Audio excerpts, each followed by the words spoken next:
오늘 받으실 말씀은 잠언서 14장입니다. 14장 1절에서 14절까지 말씀이 되겠습니다.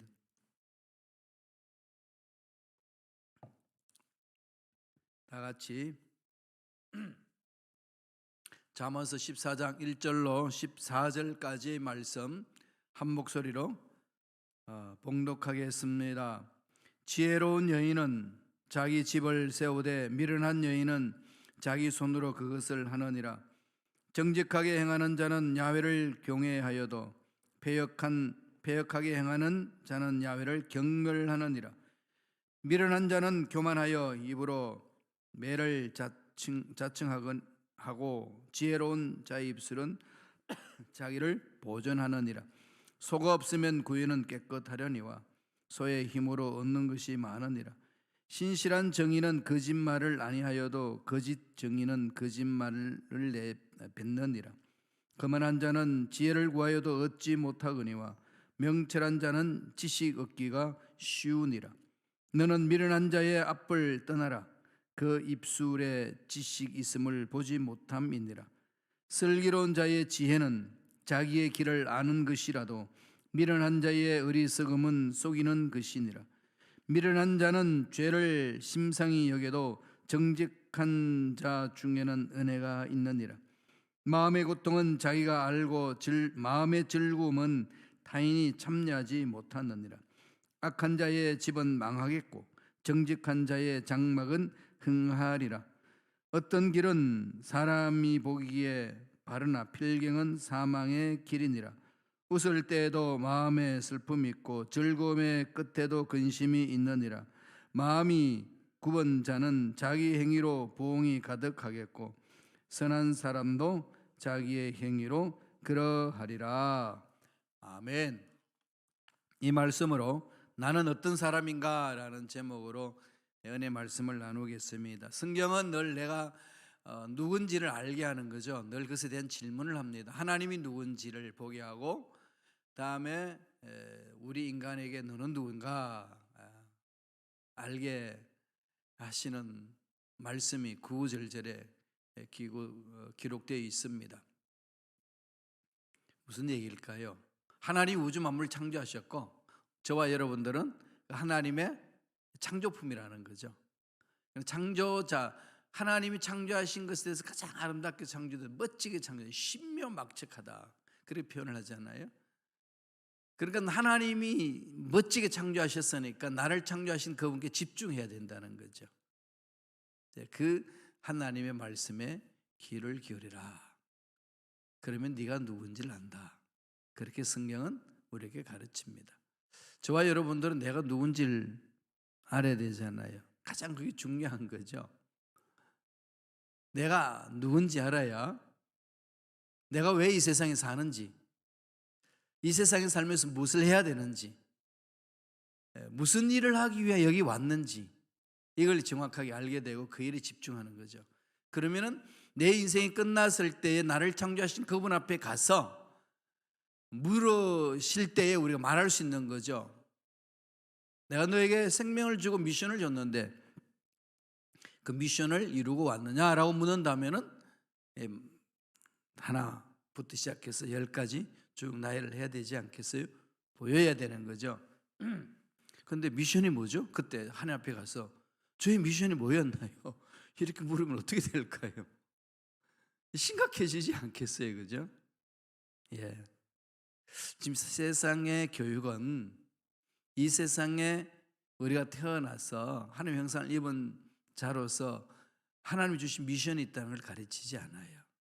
그냥 밥 먹고 돈 벌고 재밌게 살고 높은 자리에 올라가고 내 위치 확보하는데 여기만 그냥 혈안이 되도록 만들어 버립니다. 다 그런 건 아니지만 대체적으로 그렇게 흘러갑니다. 이제 그런 공동체 속에서 살다가 보니까 하나님 말씀을 읽으면 부닥치는 거죠. 이렇게 이 말씀대로 살면 살 수 있나 이게. 그냥 마음이 이론 얻을 뿐이지 실제 생활 적응이 안 된다. 불가능하지.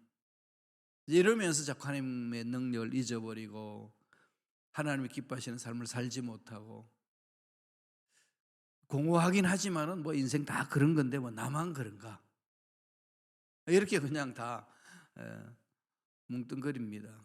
뭉뚱그려서 그렇게 얘기를 하잖아요. 근데 기억하셔야 될 것은 성서는 그렇지 않다는 겁니다. 그러니까 예수를 믿는 자들은 나를 보내신 하나님, 나에게 어떤 미션이 있는가? 여기 늘 집중해야 되는 거죠. 미션이 뭐 쉬울 수도 있고 어려울 수도 있고 열악한 조건에서 할 수도 있고 열악한 조건 아닌 곳에서 할 수 있습니다. 이것 비교 대상이 아닙니다. 중요한 건 미션이 뭐냐는 거죠. 여기에 우리가 정확하게 집중해야 됩니다. 그러려면 말씀이 있으셔야 돼요. 이게 나이와 상관없는 거죠. 젊은이든 연세가 드셨든. 그렇기 때문에 하나님은 연세가 드신 분들도 나이가 많이 먹은 사람도 하나님이 부르셔서 일을 시킵니다. 이 나이에 뭘 하게 합니까? 그 말을 제일 먼저 한 사람이 누구죠? 성경에 보면은 아브라함도 뭐 그랬어요. 그게 이제 사라 이야기를 하면서 그렇잖아요. 창세기 11장 30절에 보면 사라는 아기를 낳아본 적이 없더라. 그러고 나서 아기를 낳으라 그래요. 이 나이에요? 이거잖아요. 그런 다음에 모세가 80세의 부르심을 입었을 때에 못합니다. 내가 누구간데? 이게 기본적인 사람들이 갖고 있는 마음이라는 겁니다. 거기에 하나님이 말씀하는 거죠. 그래서 모세가 두 가지 질문하잖아요. 내가 누굽니까? 그래서 하나님 말씀하죠. 그럼 이스라엘 백성들을 그렇게 끌고 오라 그러는데 바로 앞에 가서 누가 보냈다고 그럴까요? 그럼 당신 누굽니까? 도대체 이 부분이거든요. 우리 신앙생활 가장 중요한 부분의 두 가지. Who am I? Who are you? 이건 신앙의 연조에 따라서 자꾸 달라지죠. 이건 늘 우리 물어봐야 돼요. 그래야 지금 순간순간 삶을 하나님이 원하시는 삶을 살아낼 수 있습니다. 뭐 천년만년 여기서 사는 것 같으면 뭐 아무렇게나 살아도 괜찮을 것 같아요. 이러다 한번 살아보고 저러다 한번 살아보고. 그런데 우리는 그렇게 할 수 없는 인생이잖아요. 제한되어 있습니다. 그리고 끝나고 난 후에 하나님을 만납니다. 여기에 대해서 나는 어떤 사람인가? 오늘 성서에서 오늘 잠언서 14장에서는 두 가지 차원에서 가르칩니다. 한번 읽어볼까요? 잠언서 14장 1절의 말씀입니다. 다 같이 읽습니다. 무릇 지혜로운 여인은 자기 집을 세우되 미련한 여인은 자기의 손으로 그것을 흔느니라. 이 잠언서에서 하는 이 말씀은 히브리 말로 마샬 그러거든요. 마샬. 잠언이라는 말은 담다, 비교하다. 마샬에서 이제 그 나온 거거든요. 마샬의 이제 이 히브리 원어의 그 명사형의 뜻을 보면은 비유적으로 말한다. 어떤 속담이다, 격언이다. 그다음에 예언의 비유적인 진술이다. 이러면서 이제 윤리적인 것을 말하기도 하고 교훈적인 것도 말하기도 하고 그렇게 나오는 거죠. 그 설명에서 기록된 게 이 잠언서 기록이잖아요. 그래서 오늘 이 잠언서를 통해서 마샬 통해서 뭘 하는 거죠? 지혜로운 여인. 그 반면에 또 무슨 여인이 있겠어요? 미련한 여인. 이건 여인이면 통칭할까요? 아니죠. 모든 인간에게 보편적으로 적용시키는 말씀입니다. 지혜로운 사람은 자기 집을 세우되 미련한 사람은 자기 손으로 그것을 거느니라. 저와 여러분은 모두 다 하나님 형상대로 지음을 받았잖아요. 그럼 마귀는 우리가 하나님의 형상대로 지음받았다는 것을 알지 못하게 합니다. 그래서 하나님과 단절시키는 것이 마귀죠. 사탄은 바로 그런 거잖아요. 사탄의 본질은 교만이니까 교만은 하나님을 대적하는 거거든요. 하나님의 생각을 안 하는 겁니다. 하나님의 말씀을 생각하지 못하게 하는 거죠. 만약에 여러분들이 하나님의 말씀과는 상관없이 신앙생활을 하고자 하는 사람이라면은 빨리 자기를 돌아보셔야 돼요. 마귀 속임수에 넘어가고 있습니다. 그 신앙생활 안 해요. 그냥 이 종교 일반적으로 갖고 있는 종교 생활 마음의 위로함 받기 위해서 이렇게 한 종교는 가져야지, 이런 식으로 흘러갑니다. 다 마귀들의 장난이에요. 그래서 말씀에 쓰지 못하게 하는 거거든요. 한번 돌아봅시다. 나는 어떤 사람인가. 첫째로 미련한 자에 대해서 말합니다.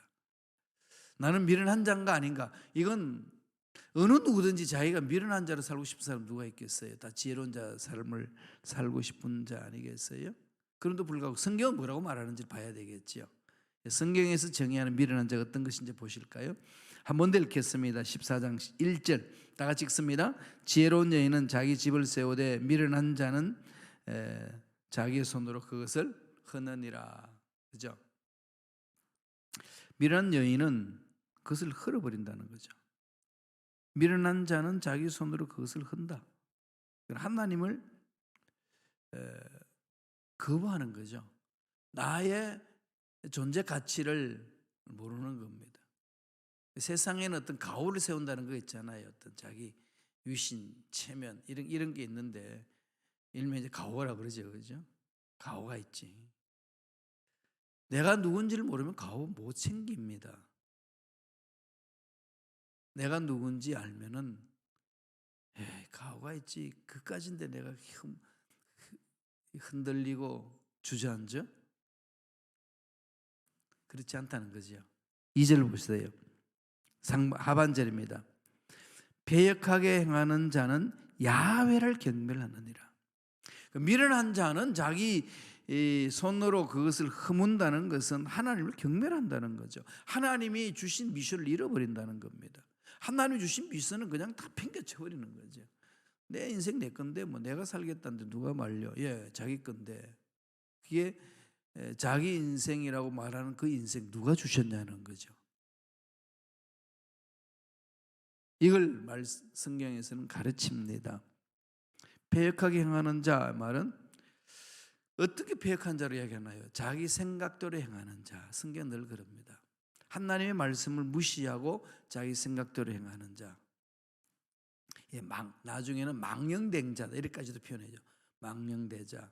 팥죽 한 그릇에 장자의 명분을 팔아버리는 에서의 그 행위를 성경은 망령된 자다 그렇게 말합니다.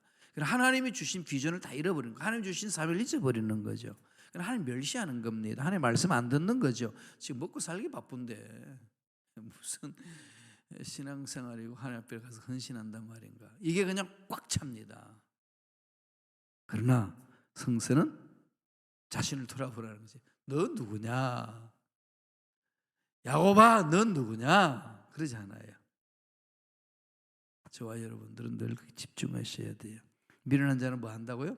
하나님의 말씀을 무시하고 하나님의 말씀에 따라서 하는 게 아니라 내 생각대로 산다는 겁니다. 14장 3절 상반절 볼까요? 다 같이 읽겠습니다. 미련한 자는 교만하여 입으로 매를 자청하고. 교만하여, 이 교만은 속성 하나님 속성이 아니고 사탄의 속성입니다. 그래서 사탄의 인도함을 받아요. 이 사탄이요, 마귀와 귀신을 거느리고 이렇게 일을 하잖아요. 근데 귀신들이 지저분한 귀신이 있고요, 멍청한 귀신이 있고요, 어떻게 보면 되게 똑똑한 귀신도 있어요. 그래서 칼융은 이 부분에 대해서 아주 고상한 귀신이 있다 이렇게 표현합니다. 고상한 귀신 어떤 귀신일까요? 이게 정말 학문적으로 다가올 때 있어요. 아주 논리적으로 정연하고 아주 그럴듯 잘 풀어나가는데 하나님을 대적하게 해요. 궁극적으로. 그래, 무신론 철학자들, 무신론주의자들은 다 그렇게 풀어지 않아요. 아무리 멋진 글을 써도 결론은 하나님을 대적해요. 하나님 비심판 받는 거지요. 그런데 그렇게 논리적으로 펼쳐나갈 때까지 멍청해서 되겠어요? 안 해요. 멍청하지 않습니다. 고상하지, 아주 멜랑꼴리하게 만들죠. 그래서 사람을 확 휘어잡습니다. 이런 것을 우리가 잘 이렇게 분별해내야 돼요. 그런데 가지 말아야 되고, 그렇게 행하는 자를 따르지 말아야 되고, 나 자신을 돌아봐야 되는 거죠. 14장 6절 상반절에 보면은 거만하는 자는 지혜를 구하여도 얻지 못하거니와. 지혜는 어디서 오는 거죠? 하나님이 주시는 지혜잖아요. 하나님이 주시는 지혜. 하나님이 주실 때에 지혜가 있는 거죠. 솔로몬이 왕으로 세움을 입고 나서는 정말로 신실했어요. 아버지 다윗 그 왕을 바라보고 닮고자 하는 그 열정이 솔로몬에게 있었습니다. 그래서 솔로몬의 초기에는 정말로 이 멋진 말들을 많이 합니다. 타락하기 이전에. 대체적으로 이 솔로몬에 나온 지혜설은 다 이게 타락하기 전의 사건들이에요. 하나님이 주신 계시를 받아 쓴 거거든요. 처음에 왕이 됐을 때 어떻게 일했는지 보실까요? 열왕기상 3장 9절입니다. 다 같이 읽겠습니다. 누가 주의 이 많은 백성을 재판할 수 있사오리까? 듣는 마음을 종에게 주사 주의 백성을 재판하여 선악을 분별하게 하옵소서. 그러니까 솔로몬은 왕으로서 서서 하나님이 일을 감당할 때 할 수 있는 그 지혜를 하나님께 구하는데 어떻게 구하죠? 이 많은 백성을 재판할 수 있사오리까? 그러니까 하나님 이 종에게 듣는 마음을 주사. 이제 듣는 마음. 쇼메아 레브. 듣는 마음. 쇼메아 레브. 듣는 마음. 두 가지잖아요. 하나님의 음성을 듣고 이 사람들의 소리를 듣고 하나님의 음성으로 분별하는 거죠. 그게 지혜라고 가르치지 않나요? 지혜는 하나님으로부터 옵니다. 하나님을 대적하는 자는 지혜로운 자 같으나 멍청한 짓을 하는 거죠. 왜 그럴까요? 자기를 죽인 일을 하니까. 지금 지구촌에 그렇지 않나요? 정말로 그냥 과학 문명을 발전시켜서 아름다운 문화의 꽃을 피우려고 그냥 얼마나 쓱박싹하게 가진 사람들이 연구하고 합니까? 그랬는데 결과는 뭐예요? 코로나19 팬데믹 이걸 맞이하잖아요. 하나님의 창조 질서를 깨버리고 난 이후에 찾아온 것이 지금 이 눈에 보이지 않는 바이러스의 공격을 받아서 가는 거거든. 그리고 왜 공격하나요? 그들이 가만히 있다가 그들이 자연 속에서 살아야 될 그것을 인간들이 다 파괴시켜 버리니까 그건 거기 살 수 없어요. 그래서 자기들 살 길을 찾아서 내려온 게 인간 속으로 들어온 거잖아요. 눈에 우리가 지금 이러한 바이러스가 밝혀지지 않는 세상에 있는 이런 바이러스가 170만 종이나 됩니다. 170만. 인간들이 지금 발견한 것은 한 1,500개 정도밖에 안 된답니다. 그럼 0.2%밖에 안 된다는 거죠. 그러니까 이와 같은 바이러스가 어떻게 우리를 공격해 올는지 모른다는 거죠. 그러니까 지금 우리들은 어떻게 될까요? 왜 이렇게 여기까지 왔냐? 왜 이렇게 됐냐? 돌아봐야 되죠. 뭐 어떻게 되겠지 이게 아니라 왜 이럴까? 그럼 우리는 어떻게 해야 될까? 삶의 스타일을 돌아보고 우리는 어디를 향하여 가야 되나? 이게 온 인류가 집중하지 않으면 망합니다. 그죠? 그리고 그쪽으로 갑니다. 요새 이제 많이 이제 그런 외침이 많이 일어나서 다시 돌아보곤 합니다. 우리 교회도 마찬가지예요. 아버지께서 하신 말씀이 뭐냐? 집중하셔야 되는 거죠. 16장 잠언서 16장 18절을 보면 성경은 이렇게 말합니다. 그만한 마음은 넘어짐의 앞잡이다. 예. 하나님을 대적하는 자는요, 뭐 지혜롭게 뭘 만든다고 그랬지만 결국은 자기를 망하게 하는 거죠. 자기가 지은 집을 망하게 하는 겁니다. 온 인류가 지금 망하는 길로 막 달려가고 있잖아요. 돈 모아놓은들, 명예를 가진들, 뭐 바이러스에 공격받아가지고 그냥 목숨 잃어버리는데요. 정말 우습게 가볍게 생각하고 넘어갈 부분이 아니라는 겁니다. 잠언서 14장 7절에 보면은 너는 미련한 자의 앞을 떠나라 그 입술에 지식 있음을 보지 못함이라. 그러므로 예수 믿는 저와 여러분들은 이 세상의 가치관에 빠져서 허우적거릴 것이 아니라 지금 여기에서 난 어떻게 살아야 될 것인가? 자기 삶의 위치에서 내가 할 수 있는 부분들을 말씀을 통해서 살펴봐야 됩니다. 계속 보면은 14장 8절 하반절은 이런 말을 합니다. 미련한 자의 어리석음은 속이는 것이니라. 결국은 자기를 속이고 자기를 넘어지게 만든다는 거죠. 우리가 지난번에 살펴봤습니다만 잠언서 10장 23절에 보면은 미련한 자는 행악으로 낙을 삼는 것 같이 명철한 자는 지혜를 낙을 삼느니라. 그 세상에 파묻혀서 이 세상이 낙이 좋은 겁니다.